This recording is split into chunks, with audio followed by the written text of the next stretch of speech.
BetOnline is your #1 source for the NBA Finals and Stanley Cup Finals this season. Every stat, every matchup, and even live odds and spreads while the games are being played. When the game's over, head on over to our online casino and get in on a game of blackjack or poker, or unwind with one of our over 150 slot games. Head to the website today to get in on the action. Use promo code BLEAV for your 50% welcome bonus on our first deposit. Bet online. The game starts here.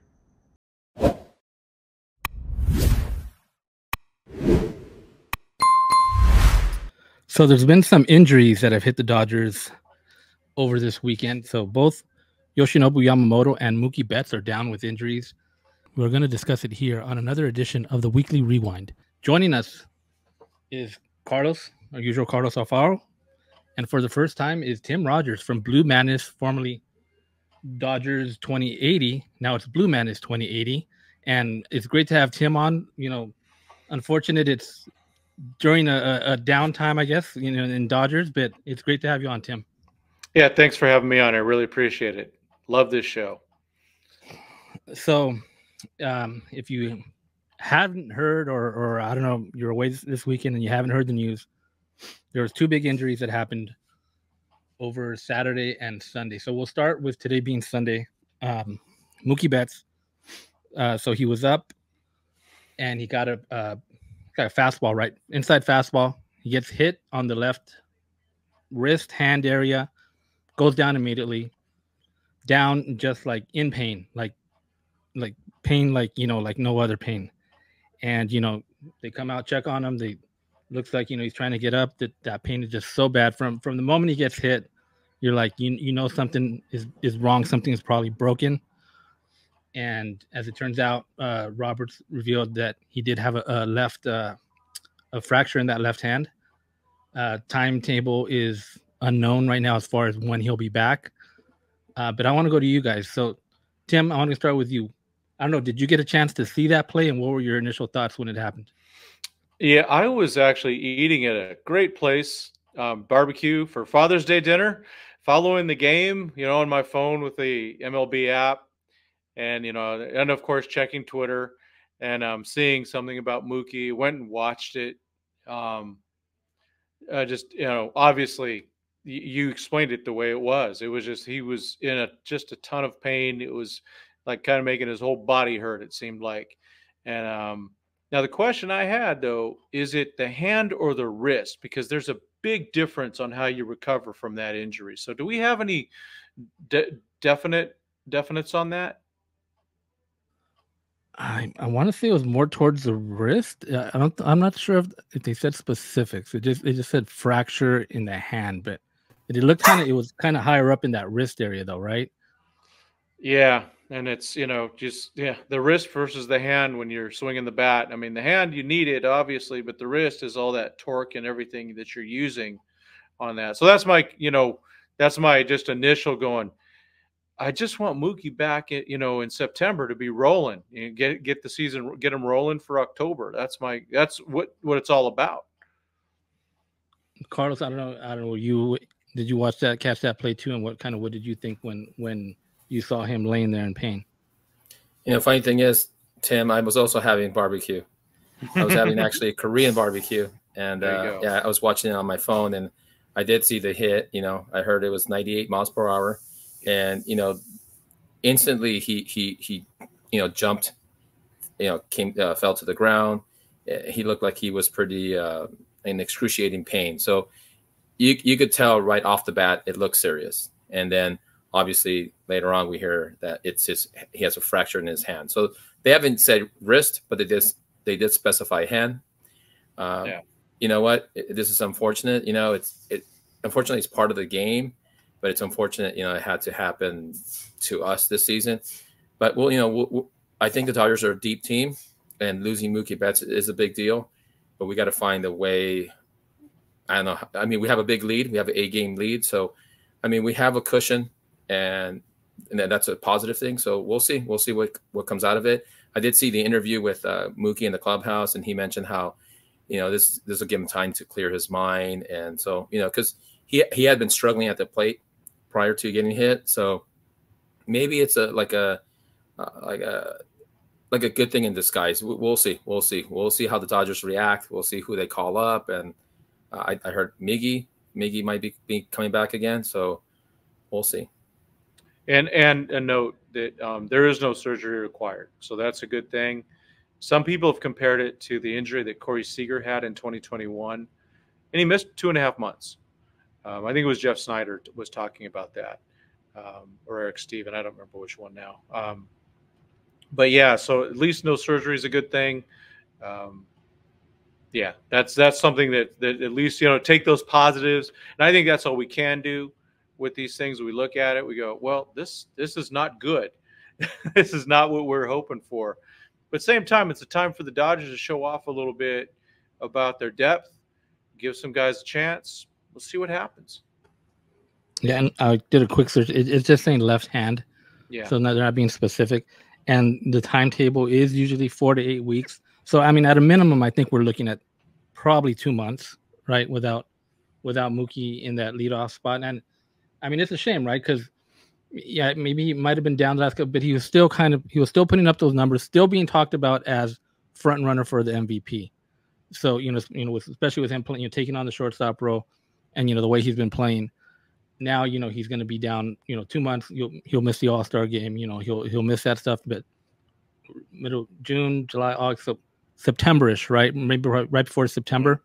Get that last month right before we get into the playoffs.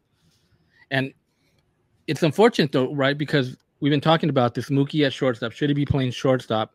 And the issue with the Dodgers is they don't really have that shortstop player, right? That's why they when they moved Lux, they put Mookie in that spot. They don't really have someone that they can call up unless they're going to call up like a Trey Sweeney to take that spot. We had Andre now I always mess up on the last name. Lipsius on a couple of days ago, and he plays all over the diamond. I'm not sure if he really plays shortstop though, so I don't know if that's going to be an option there. But like Carlos was saying, they mentioned they're probably going to call up Miguel Vargas first, kind of get him back in to left field. As far as options, what do you kind of see? What do you think they're going to do maybe for the next couple of weeks up until, I guess, the trade deadline? Tim, what do you think? What options do they have besides Miguel Rojas and Kike Hernandez there? Yeah, I mean, the trade options have to be out there. Yeah, I know people like to go Willy Adames. Willy Adames isn't getting traded by the Brewers. They're not going to repeat trading, a really important player in the middle of a playoff run. So, it's Bo Bichette. There's probably some other people. Andrew Friedman does these things where there's the obvious things where you go, oh, we should get this guy and that guy. And then he trades for Alex Wood out of the blue, those types of things. Or Josh Reddick out of the blue. Forgive me. Most hated ex-Dodger in all eternity. So they have their ways. Would they give Lipsius a chance? I really wish they would have done this already with him. I think he's more than earned a shot. Who knows? Maybe they'd do something with Trey Sweeney. I don't think he's ready. But yeah, Miggy Rowe, go play shortstop for a bit, but we can't wear that man out. That's for sure. And that's what we've seen with Rojas. So I mean, he's been playing really good. Yeah. And he's been kind of on a limited role. Now he's going to be back in there pretty much full time. Carlos, you think he could sustain what he's been doing, for the last couple of months now full time? He has been playing well. He's batted well this season. Obviously, we know his defense is A+. It's going to only time can tell. I mean, a lot of these players like Hernandez, Taylor, Rojas, when you give them so much playing time, you kind of see why they're kind of bench players, why they're role players. They're just not everyday players. They don't bat well against both, lefties and righties. They're more of like let's say a righty matchup or a lefty matchup. So it's going to be tough. I think the Dodgers right now, what needs to be done is, first of all, we know the teams out there know the Dodgers are a bit desperate. So they're going to ask for a king's ransom for let's say, Bo Bichette. They know Dodgers need him. So I think right now, let's just do in-house. Let's see what, we can come up with, maybe some platoon between. I heard one was interesting. I heard maybe Lux at short and then and Biggio at second when they play righties. But I looked at the stats, and Biggio actually hits better against lefties than he does righties. And he has a very small sample size against lefties, but he hits them. So let me pull that up. So he hits lefties 263, and he's hitting righties 182. So I think that just because he's a lefty, people think, oh, okay, he can hit righties. Well, he doesn't hit righties very well. So that kind of messes up that kind of scenario. So, I mean, it's, I'm glad that we don't have the job, and that, it's Roberts and Friedman who have to put their brains together and figure something out. But it's going to be interesting. It's definitely going to be interesting and see what they come up with. So before we move to the other injury, so now that kind of also affects the lineup, right? Mookie Betts is your leadoff guy. Your guy that instantly, once the game starts, you can be up 1-0 right within the first 2 minutes of the game. So what are the Dodgers going to do in that? How do you just move everybody kind of up in the order, or do you kind of just, I don't know, platoon that leadoff spot? Tim, what do you think the Dodgers are going to do now in that leadoff spot? I think it's got to be Shohei. Just do it. You talk about a dynamic bat. And we were talking earlier, Carlos mentioned that before the show went on, how he might really doesn't have as much pressure on him really in the leadoff spot. He's not getting up there with runners on base. He just gets go up and swing, go for it, get on base however you can, and make it happen. It does. I mean, it makes the lineup just so much weaker. It's not just Betts we're missing Muncy. And so this is a very a scary lineup in a bad way. But I said earlier, it is time for someone to step up and take their reign. Maybe Pages keeps on improving. We're seeing a lot of improvement there. We did see that little slump, but maybe we see that guy take another step. But those 7 through 9 guys, someone's got to start hitting 260 and start hitting get some knocks. That's got to happen.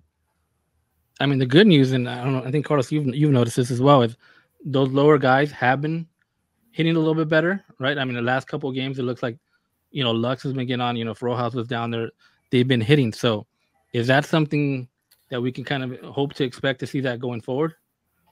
Yeah. So yeah, like Tim and I were talking before the show, the recording here. Look, Ohtani leading off is batting 462. No runners on, he's batting 310. So, to me, it's no hands down. It's Shohei should be lead off. I guess now the question is, do you bring up Freeman to batting second, or you throw in a righty there? So that's the question. And unfortunately, yes, the trend was better for the bottom of the lineup, but just as of late, this last homestand, they went back. They kind of reverted back to the way it was. The top 3 guys were batting 317. The 4, 5, 6 guys were batting 237, and then the bottom 3 kind of fell back a little bit again, and they're batting 164. And so, and they reflected, because in the homestand, we only had 1 game out of the 6 games where the Dodgers scored more than 4 runs. It was a blowout, that 15-2 game. That was it. Every other game, we scored 4 or less. And, that's, you're not going to win a lot of games that way. Even if your team ERA is like 3.13, I think that's what it is. It's going to be a tough way to win a lot of games, man. You're depending on your starting pitchers and your bullpen to hold the opposing team down every single game. So yeah, it was a rough stretch this homestand, But like I said, I think Ohtani lead off, maybe bring in a right-handed batter like Pages, man. To me, he's been outstanding when it comes to how he dug himself out of his slump on his own. Yeah. Instead of being demoted to the minor leagues to figure it out, he figured it out in playing in the major leagues. That's like, to me, that's that's hats off to this guy, man. So he's improved. He's improved a lot, and it's showing. It's showing you if you look at his last 7 games, last 15 games, he's above 300. So He was one of the top 3 hitters this homestand. I mean, the top 3 were, we only had 3 guys batting over 300 in this last homestand. It was Freeman batting 409, Pages 318, and then it was Ohtani batting 300. So you just can't be 3 guys. It's got to be more than 3 guys, and especially now with Betts out, they got to step it up. So Dave Roberts did mention that they are going to be calling up Miguel Vargas back up, and Miguel Vargas I thought he did great on the time, in the limited time that he got to play when he was recently up. And we were just mentioning a couple of days ago when he got sent down, like, I didn't know when this guy was going to come back up, if he was going to come back up, right? But then unfortunate things like this Betts injury happened, and he's going to get another shot. Now, Tim, I don't know, what have you seen from Vargas, and do you think he's going to get a bit more of playing time this time around with the Betts injury, or do you think that he's going to be playing again once every like 3 or 4 days? Yeah, I'm afraid of that last thing you just said. I am a founding member of the Miguel Vargas Marching and Chowder Society. I've been following that guy real close since 2019 when he was at Rancho. And I think he's really good. I think he has a great hit tool. It has to be used. And he didn't play in a lot of these games. And, other people, I'd go, where's Vargas? Where's Vargas? And people go, oh, it's because of the defense. Well, I don't see where he gets playing time, because unless they plan on putting, I don't know, who they're going to put it short. I mean, when it's a lefty or a righty, you got Jay in right, and you got Teoscar in left. None of those guys go away. And then when it's a righty, Teoscar goes over there, and they've been playing Taylor. And then they played Taylor over Vargas. They might play Vargas unless they're going to start putting Taylor at shortstop a little bit, which might happen. Just kind of be open to, not that I'm advocating, but I think you got to watch for that, because Miggy Rowe can't play all the time. I don't think they're going to put Lux at short at all. That'll devastate him. But I do like, before this homestand, Lexi was doing better with just becoming a singles hitter, and I'll take that. And he's played some really good defense at second base, but yeah, I think it's Taylor or Hernandez. Kike Hernandez backing up Miggy Rowe, unless they bring up Lipsius. And the more I think about it, and I was really slow to that to bring him up, but the guy's done all you can do, and I think he brings in a higher upside than anyone else that they already have as options on the roster in terms of offense. It doesn't mean it's going to pan out. I mean, the guy was DFA'd, and no one picked him up. So, but he's also doing things he never did in AAA. So maybe something happens with that. But I was surprised to hear that they're going to bring up Vargas, because I'm going, what are they going to do? Because that 1 every 4 games is terrible for him. He's a very natural hitter. He's one of the most natural hitters on the team. Ignore last year. He had hand injuries. Tried to hit with hand injuries. Not a good idea. Uh-oh. Sorry, Mookie. But I just think he's such a natural hitter. We're not going to get a ton of power out of him, but we might get 15 to 20 someday out of him. But I think he's a guy that can hit 280 to 300 in major leagues consistently. Yeah, I mean, that's what I'm concerned with again. Like, if they bring up Vargas and they're going to put him in left field once every 3 to 4 days again. I mean, if he's limited to left field, I mean, I know he can't play the third baseman. That didn't pan out. They moved him to second. That didn't pan out. Now in left field, and they're saying like his defense is bad. So it doesn't really make a whole lot of sense. Like if you bring up a guy like Lipsius, I mean, he's told us he's played first, second, third, left. He's played all of. So I think he has more options as far as where you can put him, wherever you can fill in that need. But I don't know. What do you think, Carlos? Do you think Vargas is going to get a fair shot this time around, or he's kind of going to be that once every 3 to 4 day guy again? Yeah, we were talking on the last, I think, recording last podcast. We were saying, I was telling you guys that the last 7 games he was batting 294. So we know that he's got the potential to be a good player, and he just doesn't get the opportunities. I mean, I feel like he's more an outfielder now. I mean, I feel like he's going to play left field, and I think what Tim was saying, they're going to bring Taylor in and play him more in the infield. Look, Biggio right now, the project as it goes, he's batting 200 since he's been at the Dodgers, and he hasn't really shown much, at least not to me.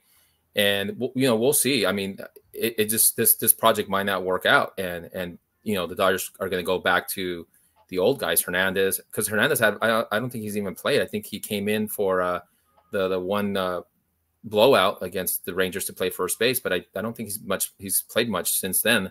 And he was your third base guy. I think Biggio defensively looks a little sharper there. So yeah, I think Vargas will get a little more playing time this time around. And I think that what Tim had said, I think Taylor will be playing the infield a lot more. But the Dodgers did pick up their first victory with Biggio. Carlos, I know you've been tracking that, kind of when they were going to get that first win. They did get it today on Sunday. But just hoping Mookie heals and he's back in time for when they really need him. So Mookie heal up, and hopefully Dodgers can continue kind of just fill that role as best they can. And kind of just stay playing good consistent baseball. So there was another injury news that kind of was explained more today. But if you go back a little bit to the middle of the week on Wednesday, Dave Roberts announced that Yoshinobu Yamamoto was going to get pushed back a couple of days. Well, he said it a day, and then it was actually for Saturday, so it was actually in 2 days in reality. But most people thought nothing of it. It's like, and he said, yeah, just pushing him back, giving him a little bit extra. And that's kind of what Yoshinobu has been used to, right? Extra days, giving him more time. So yesterday for his start, he comes out and he goes 2 innings. After 2 innings, he's out. Michael Grove is warming up in the bullpen. They showed the dugout. You see Mark Pryor come up. He tells Dave Roberts, hey, come back here. And immediately you see Dave Roberts turn around, and I think he drops like a big F-bomb, right? As he turns around and he goes to the back. So it turns out that he has a rotator cuff strain, I believe. It's rotator cuff strain. Mm-hmm. How concerned are you guys, and how concerned are you with kind of the way this whole thing went down? Because it appeared that on Wednesday when they pushed him back, there was already something there. There was already some soreness there and maybe some miscommunication. And it kind of they let it go. Even before the game, he kind of said he felt it, and then they just kind of let him go. So, Tim, I'll start with you. Yeah, the miscommunication's got to be part of that. I mean, we're still talking different cultures where, in Japan, things are different. You go out there, you go and you pitch, you do your thing, you do as much as you can, as far as you can. And he comes here and he probably doesn't want to say anything. He's the new guy. He's the new rich guy. There's a lot on that young man. He's only 25. But man, as I say many times on my show, you can never have enough pitching, and pitchers break. And this is proof. So anytime anyone says, oh, the Dodgers are set with their starters, we can trade Landon Knack and get in a Bichette trade or something. No, you cannot. You cannot trade any major league ready pitching unless you're getting that Crochet guy or whatever from the White Sox. But and maybe that's something that's going to get real aggressive right now, because I still think, even with these things that have happened, the Dodgers are all in. I hope Yamamoto's ready. I think he's so good. I really enjoy watching him pitch. He's a treat. And I'm really excited, Roger, to see you out there like in early September at Rancho when Mookie and Yoshi are doing a rehab at Rancho with your Rancho Cucamonga Quakes. There's the positive for you, Raj. Yeah, I mean, Rancho Cucamonga looks like, you're going to get a couple of these big stars headed your way. And with Clayton Kershaw coming this Wednesday. So, that we'll get into that later. But yeah, Carlos, and we, we were discussing this. Remember last Wednesday when Juan was covering the game for us, and he sent over video for that, and he said, hey, he's getting pushed back. And when they asked Roberts about it, Roberts kind of was pushing back, maybe not to really answer when they were pressing him, hey, what's going on with him? He kind of really didn't want to discuss it. So Juan actually told us, keep an eye on this. And, we discussed it, and I brought it up. I was saying, like, is this something or is this nothing? And for mostly everybody was saying, like, it's probably nothing, just pushing him back. But like we said, it definitely was something. And it was already from Wednesday. They knew that something was happening with Yamamoto. Carlos, what do you think changed from there to now? I mean, first thing, let me say that you guys, you and Juan, you guys knew something was up right away. You guys had mentioned it, and I was like, no, I don't. It just seems like it's a six. He needs more time to rest. But no, you guys definitely caught something in that interview with Roberts. I think it's concerning. Unfortunately, hopefully it's not worse than what it sounds, but to me it is concerning. And this whole thing, what Tim was saying too about he's coming from Japan. It's a different type of ball game out there, and we've been saying from the beginning of the season, you spend so much money on this guy, and the guy was pitching on extra days rest, not like MLB players. They pitch on their 4 days after 4 days rest. They pitch on their 5th day. We should have done this from the beginning, just committed to a 6-man rotation, and that was it, and saved these guys. But the Dodgers, for whatever reason, I don't know what the reason is, they were just so hesitant to go 6-man rotation. You probably would have saved a lot of these guys. But, we know that when he threw against New York, he was amped up. He was throwing 98, hadn't thrown that all season long. He comes out against the Royals. First pitch, I was telling you guys because I looked it up, and it shows that he threw it at 95.9 first pitch. After that pitch, he never even hit 95 again. It was all 94s. So, I mean, to me, it sounds serious to me. And I hope I'm wrong, but it does sound serious to me. But once again, I mean, touching back on what Tim said earlier, I also said, hey, Landon Knack, those young guys hurt. You got to keep those guys. You can't just be trading, top, because pitching, I mean, good pitchers that can pitch the major leagues, they're not just all over the place, man. You're develop these guys, and you got to keep some of these guys. So hopefully those guys will come back soon, or they're going to call them up, or whatever that might be. But I mean, I think we have the depth to kind of absorb this hopefully short loss. Long term, I don't know how that is going to affect the team. I think if it's a long term thing, if it's like he needs some sort of season ending surgery, then I think that we need to look for a trade.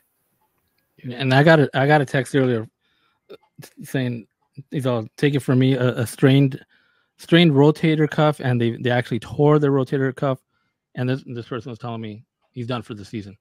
So I mean, I don't know what the process, the time is for that to heal, but if it's a couple months, puts them right on track. And like Tim was saying, with time, Mookie comes back, so we'll see. But it is concerning.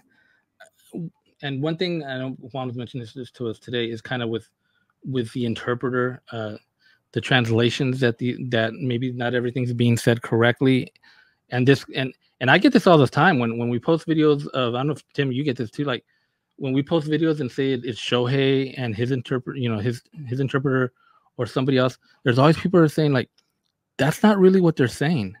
Like, they're not saying that. That's not what they're truly saying. And I don't know if it's just because they're just taking what they're saying, and then they kind of just, maybe to say it a lot quicker, maybe they kind of maybe cut some things out and kind of just paraphrase it.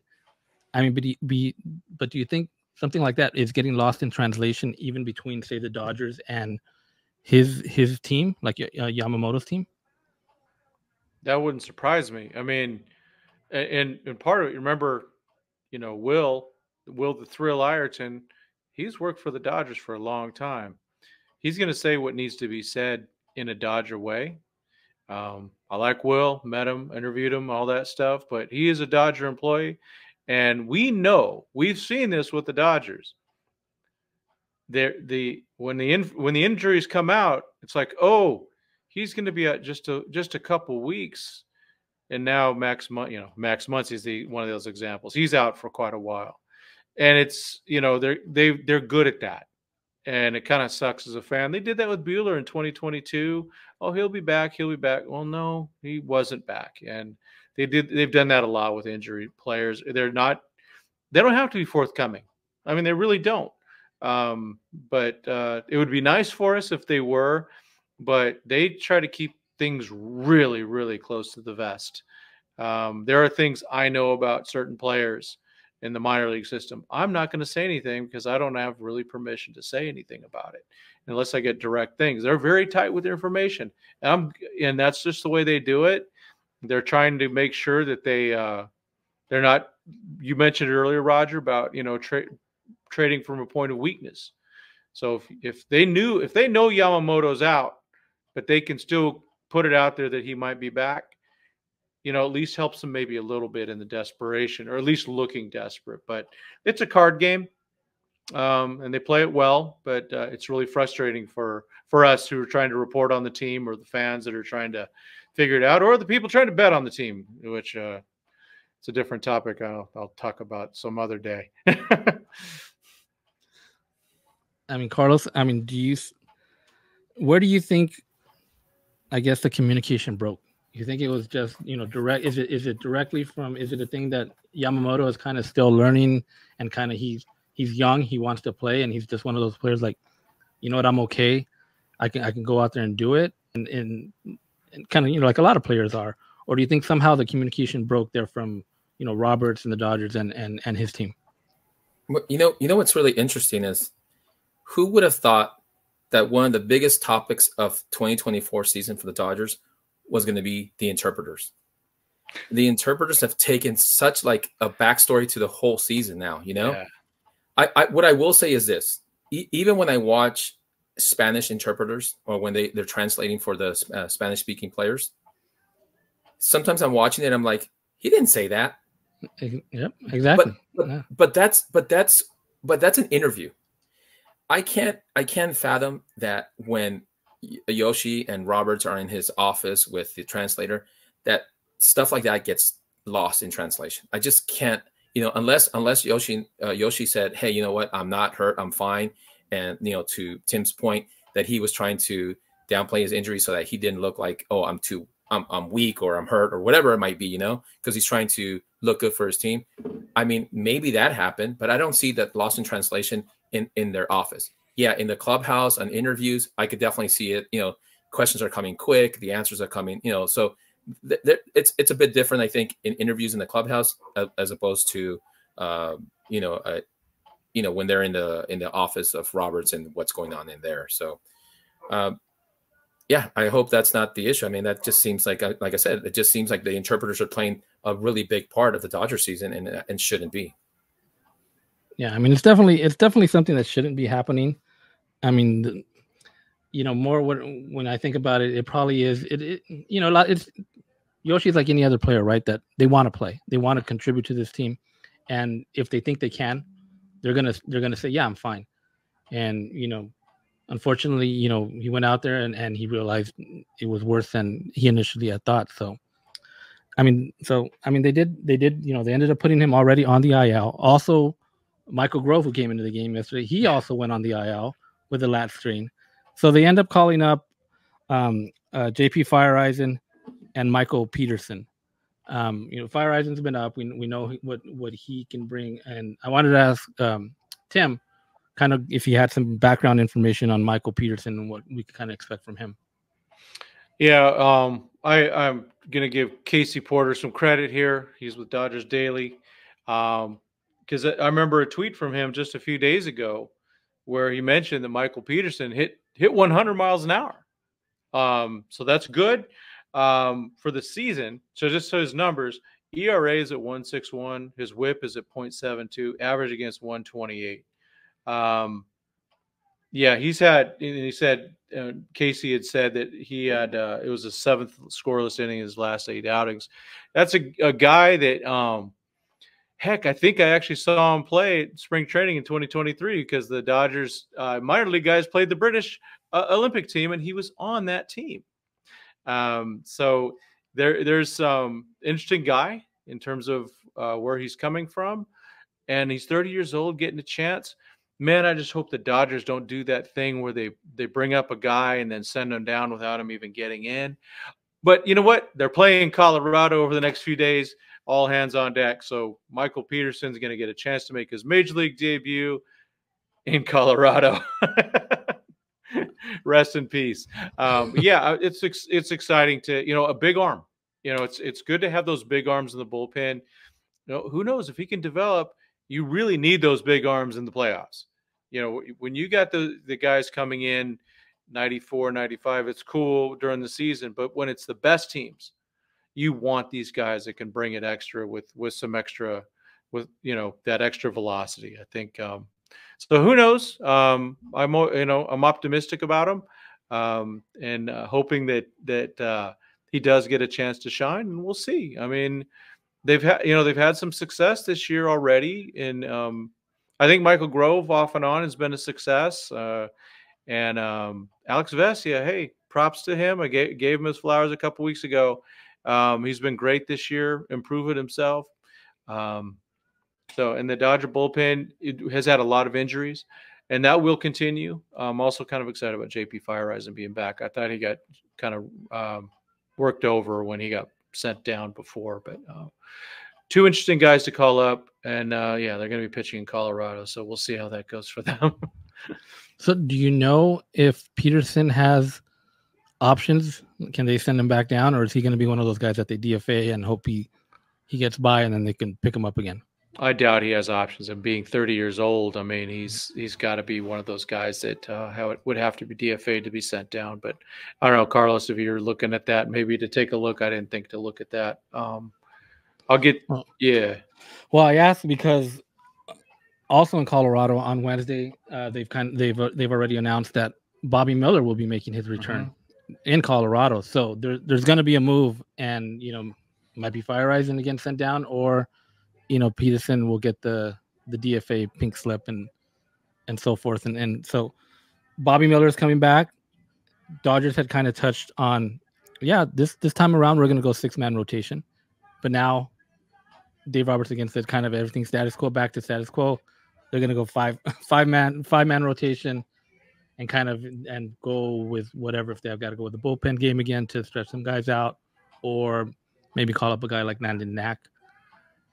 Tim, I haven't asked you this, but are you big on the 6-man rotation, or are you kind of? Oh, I've been on it since 2019. I'm a huge fan of this. The way these pitchers break down, it's insane. And they spend so much money, so much so much in time invested in these guys. Do the 6-man rotation. Let these guys work through that for 4 or 5 months. And then as the season gets down to October, you start narrowing it down, get your best 4 ready for October, because that's all you need. But yeah, it kind of just stinks that they're wasting all these Landon Knack bullets down at AAA. I just think it's a terrible waste. I had brought it up because the Dodgers were working Urias back into the things after his surgery back in 2019. And, there was talks he may get sent down. You don't want to waste good bullets in AAA. And Knack needs to be brought up. I'm a huge, I've been on 6-man rotation forever. And so it's something that needs to be there. They have just about every arm on that team is fragile. I think the only solid ones that if you go, hey, who's because they're not throwing, balls out every pitch is Gavin Stone and Landon Knack. They're kind of easygoing throwers. They look like they're not just burning themselves out with every pitch, which is what the rest of those guys are doing. Yeah, so Carlos, Bobby Miller's coming back on Wednesday. His last start in OKC wasn't great. I mean, I don't think his entire rehab was like great. I think he went 4 innings, 5 runs his last start. What are you expecting from Bobby Miller when he comes back? So and this is very similar to Buehler. We were saying the same thing with Buehler. His rehab assignment wasn't great. And then we were talking about like, oh, you know what? He'll only go 2 innings or something like that. I remember with Cody went back and forth. And so, look, I mean, hopefully, I guess the bad thing right now is that he's coming back when they go to Colorado. I mean, we know the balls fly out there. So, it's not a lot of it's not going to be on him. It's just going to be on the Colorado air. The balls can just fly, and hopefully he can go at least 5. That's what I'm shooting for. I mean, he's had a high ERA this season, even before his injury. So, I'm hoping for the best because, we definitely need an arm in the starting rotation now that Yoshi's out for who knows how long. So, that's where I stand with Bobby Miller. I'm hoping that he goes at least 5. I think he's starting Wednesday, right? He's scheduled for Wednesday. Right. Yeah. Yeah. So yeah, I'm thinking 5 innings, maybe. I'm thinking 3 runs, 3-4 runs allowed. I think that's probably where he's going to be at. And same with this guy Michael Peterson. I mean, he's going to start in Colorado too. So it's a tough one. And I heard he throws pretty hard.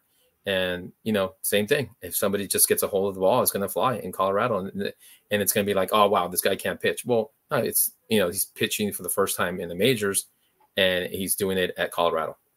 Kind of unfair, but I mean that's just the way things pan out sometimes for individuals. So Tim, we saw Miller in Rancho. It was his first start, right? His first rehab start. And I thought that one wasn't as bad. I think he gave up like 3 runs, but there was that one hit that kind of got lost in the sun, and they ended up scoring a couple runs off of that. It kind of made him work a little bit extra in that game. Do you expect Bobby Miller kind of to get back into who Bobby Miller is, or it's going to kind of take him, 3, 4, 5 starts? I do think it'll take 3, 4, 5 starts. It's just the way it is with these guys, and I think the Dodgers are playing a little bit with that house money, going, hey, we've got to lead. The Padres, for some reason, well, there's many good reasons, they can't get traction. Just a quick note: Michael Peterson has not had any options used, so he has all his options. So thank you to Eric Steven, True Blue LA. Yeah, and the Walker Buehler thing is perfect to look at that, even though it's very different injuries. It's just like you just got to get them out there. They're going to work through it now. They can only do it for so long in the minor leagues, and at 30 days max. Now Miller could have probably gone a couple more starts, but I guess they want to do this. And at the same time, I would really like to see Landon Knack get back in the rotation. He deserves it. He earned it. Every start he had was at least a solid start. But yeah, I think we'll definitely see Knack again. Just because they got those 5 guys, like we said, they're either going to go a bullpen game or they're going to call up somebody just to kind of spot start here and there. And I think Landon Knack has definitely deserved that spot in that rotation to do that. So we're just kind of going to wait and see kind of when that falls for him. But going back a little bit, and recapping this whole series, at home. So they had the champion Texas Rangers come in, and that first game they walloped them, right? It was like 15-2 or something like that, right? So huge game for them. But then the second and third game kind of went back to like, what's going on again? This offense isn't hitting again. It's like, what's going on? So they end up losing that series.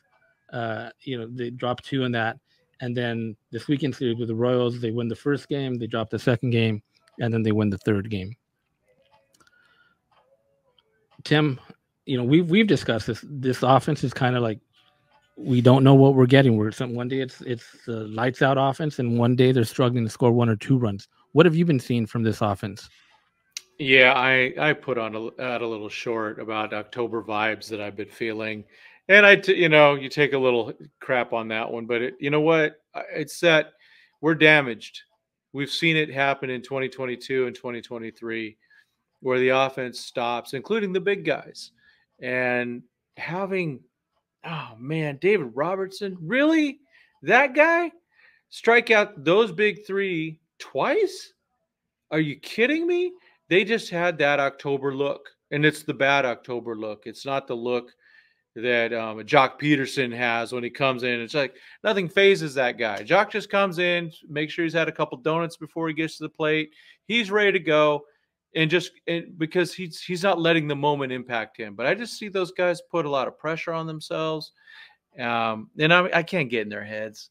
In baseball, hey, baseball is a super hard game. You're playing in front of 50,000 people. People are expecting so much out of you.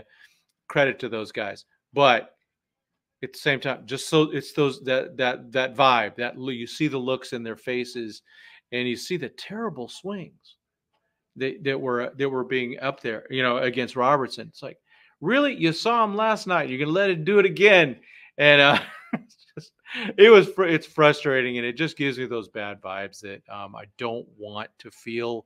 I don't want to, none of us want to see that, because we've seen it enough and we don't need to see it again. So it is a concern that that they just seem to have those moments where they die. And then, because at the beginning of the season, it seemed like every game, even if they were down, they were fighting. And they were always there, and they were putting up good at-bats and things like that.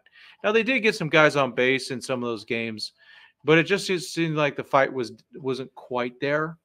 It's a long season. Hopefully, it gets healed, and come October, they lead the way and take this team to another level. You know, I completely get what you're saying as far as those October feels. You know, I've mentioned this, you know, here on this show. It's scary to me because the offense, it's not just like one day, right? It's like 2 days and 3 days and 4 days sometimes, and even longer than that, right? Where they're just not hitting and they're not getting those big hits. You can't have that happen in October, right? Especially in that first round where, you know, you go in, you drop that first game, you drop the second game, and now you're up against the one, you're ready to get swept. So that's where you kind of get like, oh man, this is not good.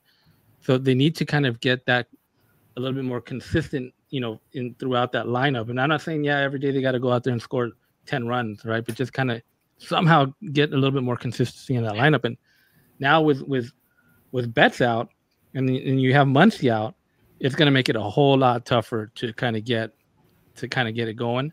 And I've been saying, I think Muncy is a big reason there might have been a lot of stroke, because Muncy's a guy that he'll go up there every time, and you know he might take, you know, if you see he has 3 or 4 at bats, he might see 20 pitches in one game, right? Because he makes that pitcher work. So I think that has to do a lot with also like getting to the pitcher, right? Getting these pitchers to get high pitch counts, and you know they're out by the 5th, early 6th inning. So I think that has to do something with it as well. But Carlos, I wanted to ask you. I want you to tell me who do you see stepping up in this Dodgers lineup right now with Betts out and Muncy out? Who do you see? I want you to call your shot, basically. Who do you see stepping up in this moment? So I get the difficult question. Yeah, it's a good. you get. I'll ask Tim too, but I'm gonna start with you. So, I mean, I'm just looking at the numbers here. I mean, honestly, Poggis has to keep what he's doing right now, and not you know, hopefully he won't get into any slumps. It's still, to me, it's Lux. Lux needs to hit. Lux needs to step it up. He's got to find a way to get on base, you know. And like, you know, someone said earlier, I don't care if it's 1,000 singles. I don't care if he just only gets singles.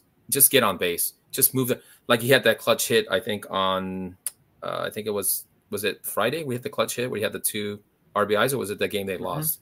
No, I think it was the game they lost because he had the 2 runs. I think that's how they got the lead. So yeah, he needs to be clutch, you know. And then the other guys, I mean, Hernandez, he's in a small little slump. I know he'll come back up. You know, I'm talking about Teoscar.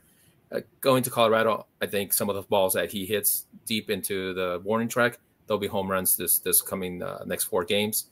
But you know, just touching on the first 3 games of the series of the homestand, the Dodgers were on a good high, you know, winning the series at Yankee Stadium, and then they come back and they score 15 runs first game. That's when they hit the 4 home runs in the 6th. We're all like ecstatic. We're like, okay, this is you know, going to be a little good run for the Dodgers. Unfortunately, from there, the Dodgers actually scored less runs in the next 5 games, the rest of the homestand, that they did on that one game on Tuesday. They scored 12 runs total. So that's, you know, we can't have that, you know. And it's funny because Roger had mentioned it. Man, save some runs, you know, for other games. But I guess they exhausted all their runs for the homestand with the first game, scoring 15 runs. But you know, then we had that. I think the second game we had that Poggis out at home. Was it the second game against the Rangers? Yeah. And you know, I don't even blame the guy. I think he thought he could make it. I think that was. I think it was you know, it wasn't. I mean, it in hindsight, if he would have stopped at third base and the next batter would have got out, the fans would have said, oh, "Why did Dino stop him? Why did they stop him?" That's the Dodger fan for you, you know. And I know I'm like that sometimes, you know. But you know, the way that he read it, he thought he bobbled it enough to score. You know what? Give him credit for making something happen, even if it didn't. So Yeah, going back to who's got to make it happen. To me, it's Lux, and Pages has to keep hitting. Hernandez has to keep that hot streak he had when he was player of the week or player of the month, whatever. I think it was week, right? So he's got to keep that going on. Those are my three guys, because right now Freeman and Ohtani this homestand actually hit over 300. So those would be, if you can get three guys hitting, 5 guys in the team hitting well, you should win a lot of games. So Tim, who do you think is the guy that's going to step it up, or you think is the guy that you want to see step it up? Yeah, the guy that has to, in my opinion, is Gavin Lux. They said 150 at bats, and he has done some things, and I've seen some of the balls getting hit a little harder.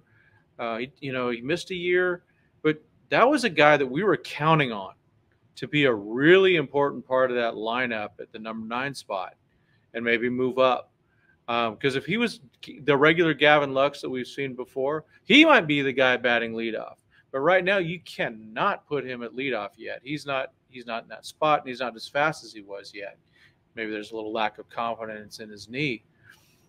But we need that guy to be, again, singles are great. Just get on base, dude. You get on base, Shohei will knock you in.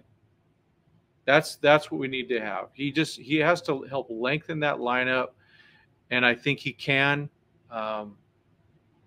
He's the game. The mental part of baseball is really hard, especially when you lost your wheel. I mean, where just think about it. You're on the road and you have to fix a tire.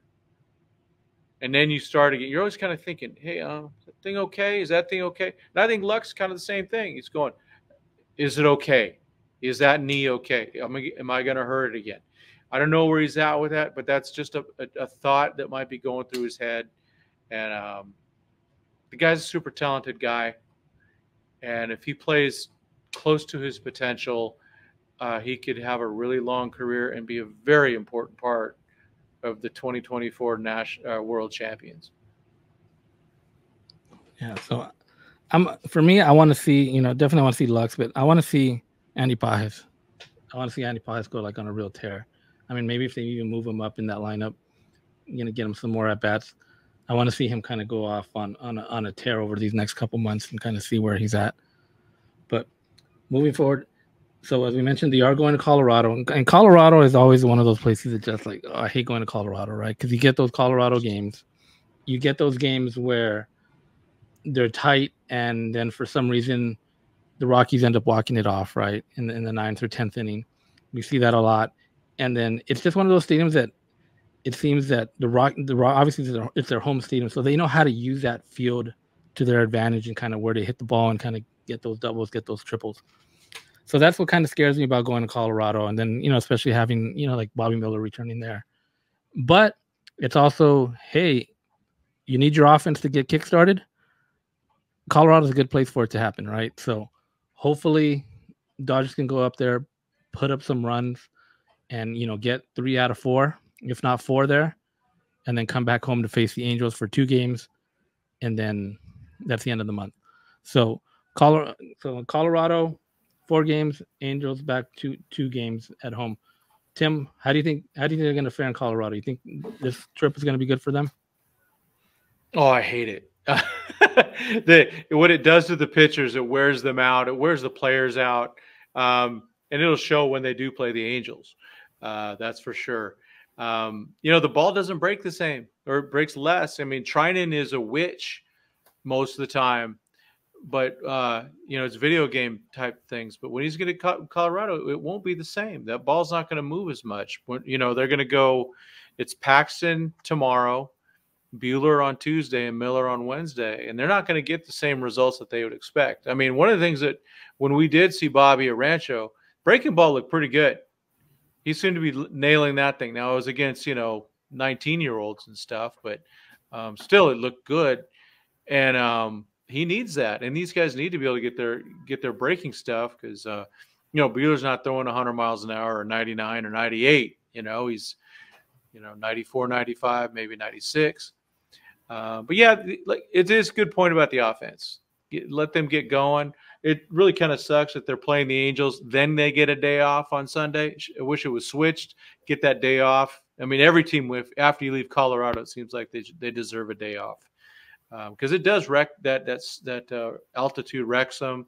I just want to get out.